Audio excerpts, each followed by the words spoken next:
pagi para sahabat dokter tanaman. Terima kasih telah membuka channel YouTube Dokter Tanaman ini. Kita hari ini kedatangan tamu istimewa, seorang dosen di Fakultas Teknologi Pertanian Universitas Padjadjaran yang juga seorang pebisnis bidang propolis. Baiklah, kita sapa Dr. Mahani. Assalamualaikum, Pak Mahani. Waalaikumsalam. Selamat pagi, Prof. Budi Cahyono. Terima kasih banyak ini kesempatannya. Terima kasih. Saya perkenalkan dulu, Dr. Mahani ini seorang dosen di Fakultas Teknologi Industri Pertanian 4 yang juga sebagai Kepala Pusat Studi Pengembangan Teknologi Pertanian Fakultas Teknologi Industri Pertanian 4. Dia juga teman saya di Asosiasi Perlebahan Indonesia, bahkan beliau ini menjabat Ketua Dewan Pakar Asosiasi Perlebahan Indonesia DPD Jawa Barat. Juga sebagai Wakil Ketua Perhimpunan Ahli Gizi dan Pangan Indonesia DPD Jawa Barat. Dan tak kalah pentingnya, beliau juga owner sebagai pebisnis ya, pemilik Urban Bito Bogor, sekaligus komisaris 2 CV, yaitu CV Nutrima Sehat Alami dan CV Giziling Solusi Kita. Di samping banyak lagi jabatan yang lain. Baiklah, untuk tidak memperpanjang mukadimah, kita undang Dr. Mahani. Assalamualaikum warahmatullahi wabarakatuh, Dr. Mahani. Waalaikumsalam. Sehat, Bapak? Sehat, Pak. Alhamdulillah. Senang sekali Pak Mahani bersedia berbagi pengalaman mengenai inovasi dan komersialisasi propolis Indonesia. Nah, baiklah, untuk bisa menggali pengalaman Bapak nih. Bisakah Bapak menceritakan nih pengalaman riset dan karya terkait propolis di Indonesia? Silakan, Dr. Mahani. Iya. Terima kasih Pak Budi atas kesempatannya. Jadi saya sebetulnya masuk ke dunia akademisi itu agak telat. Karena lulus dari pendidikan S2,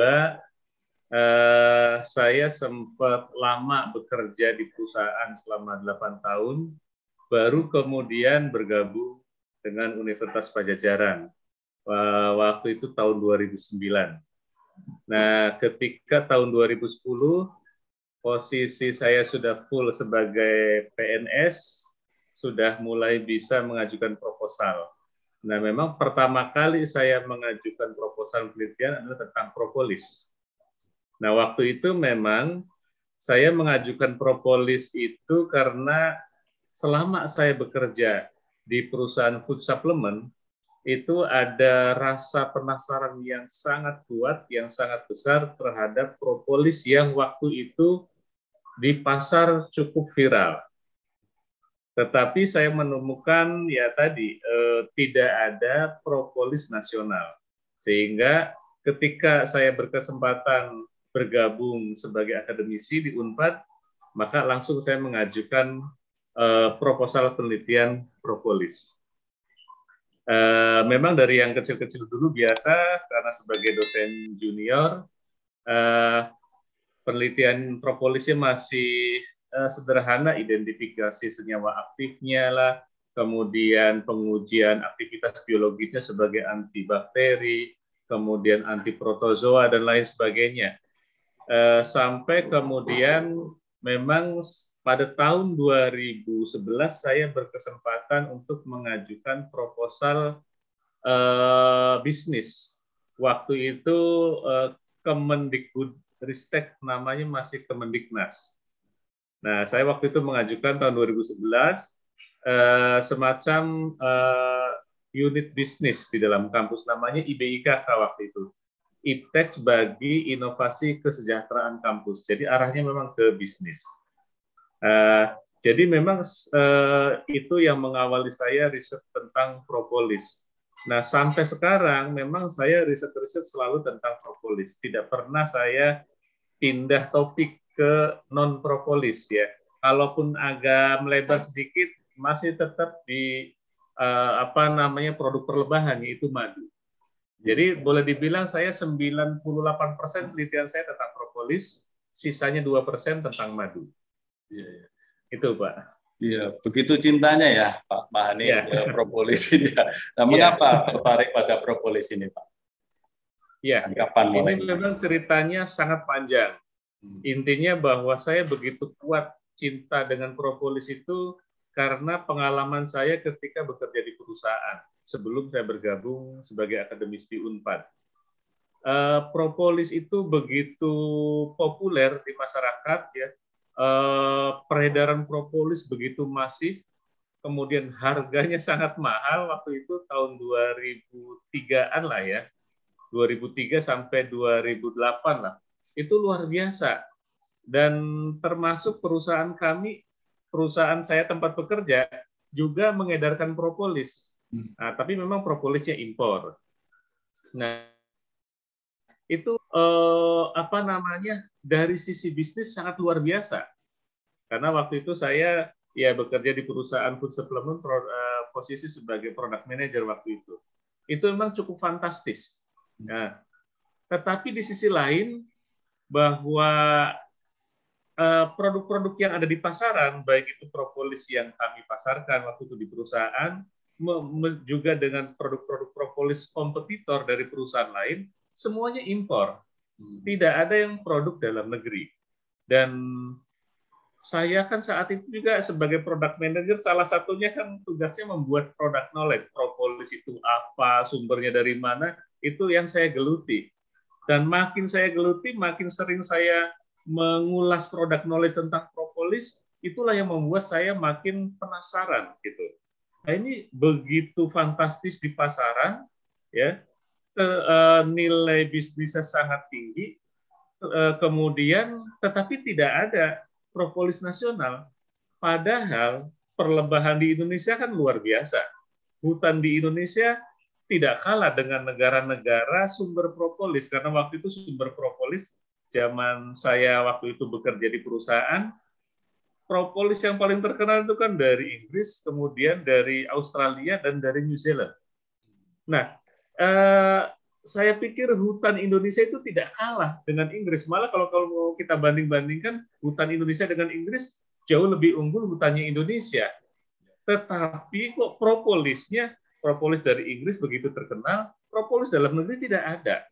Itu yang membuat rasa penasaran gitu.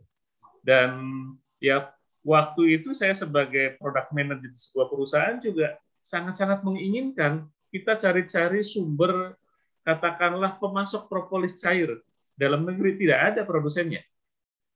Sehingga rasa penasaran itu tetap terkubur tuh di dalam diri saya.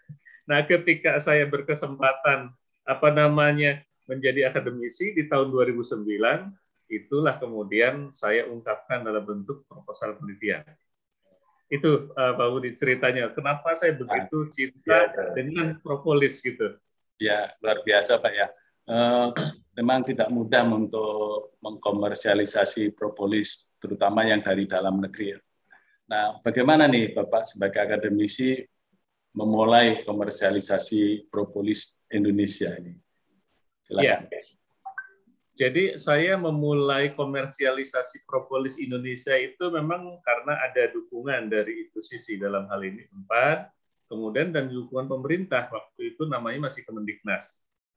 Karena ada skema IBIKK yang arahnya bisnis, karena kebetulan saya punya pengalaman di dunia bisnis sebelumnya, selama 8 tahun, maka saya coba untuk mengajukan proposal skema IBIKK itu, atau skema bisnis itu.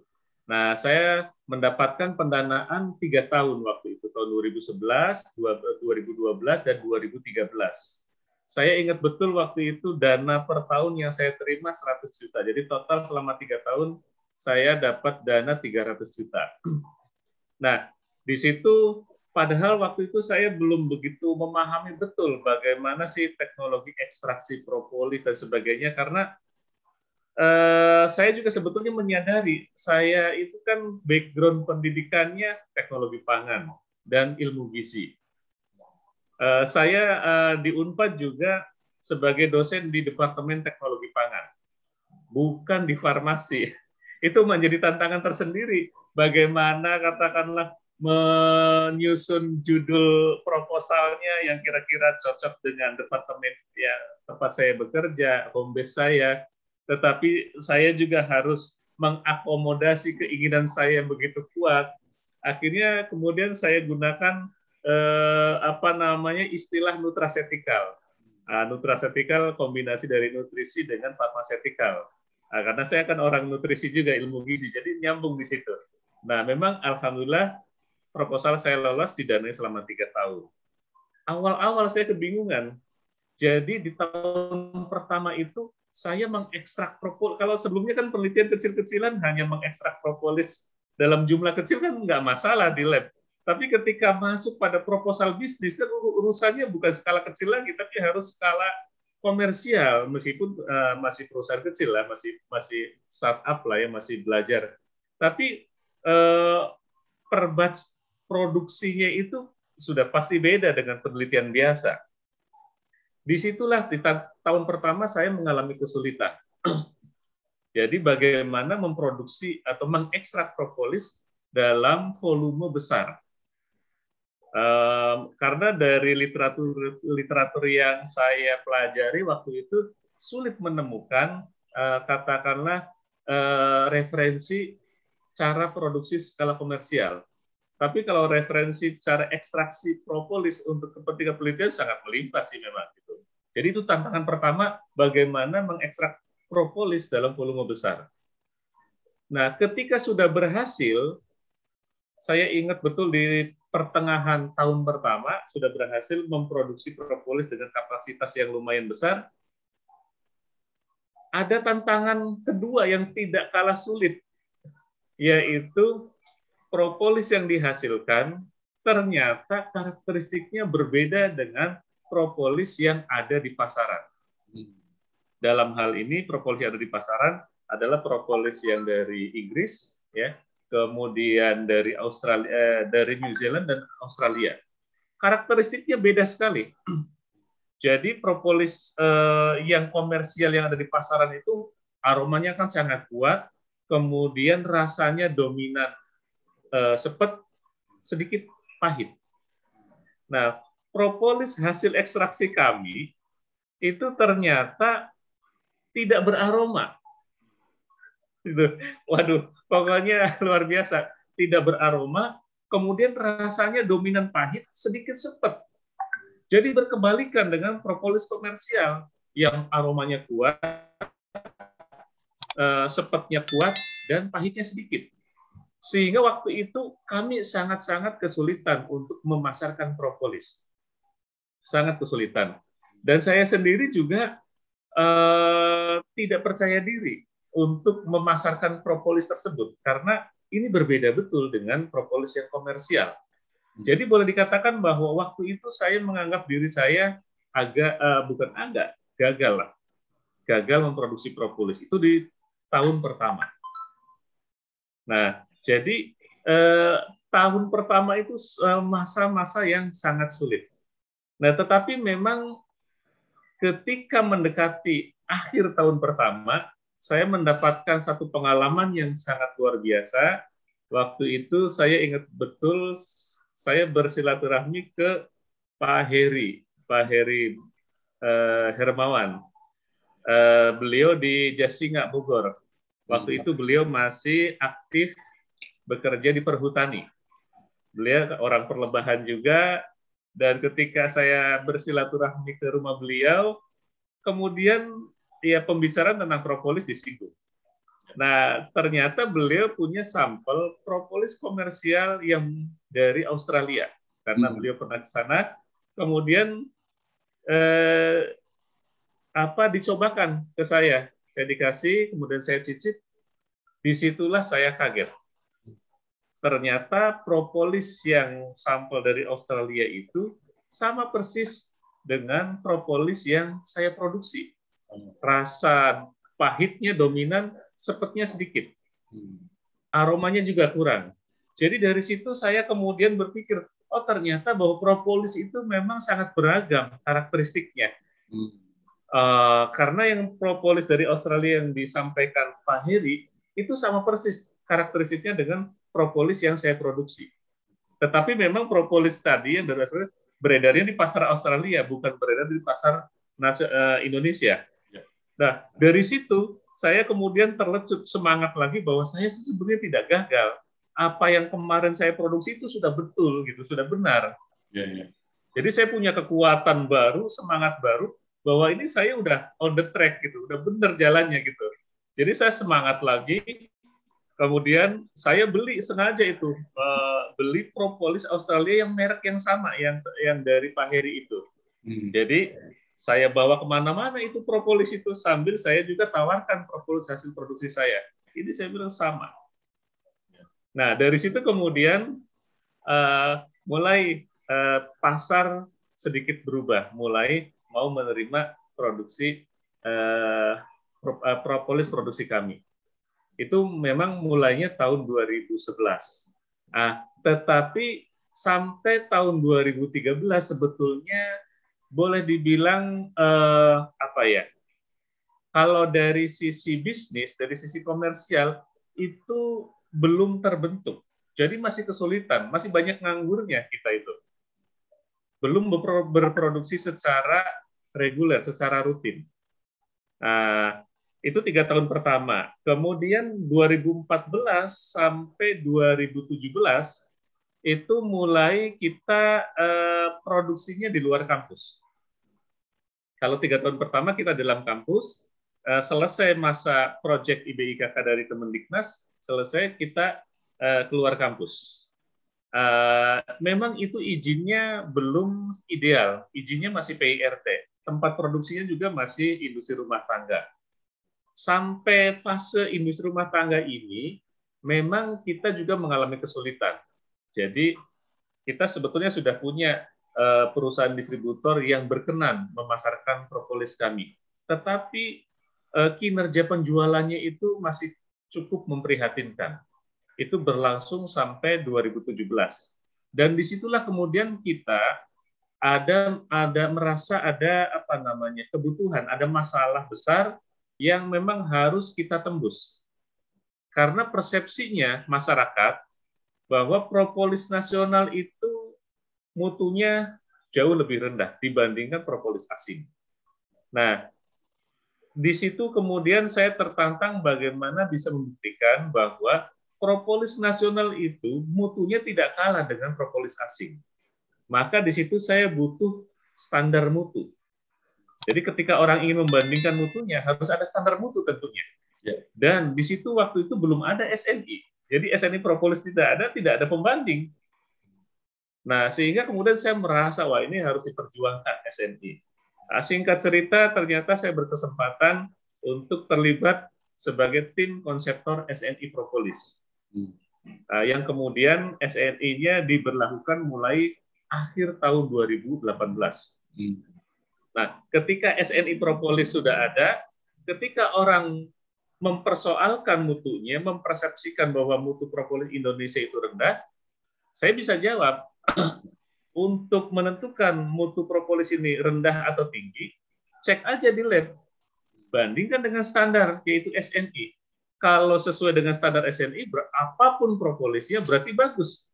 Tidak pandang itu propolis Indonesia atau propolis impor.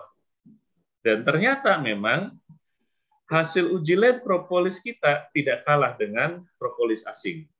Jadi sejak adanya SNI itu luar biasa. Kita itu merasakan betul bahwa kinerja bisnisnya, kinerja penjualannya luar biasa, meningkat secara drastis, sangat signifikan.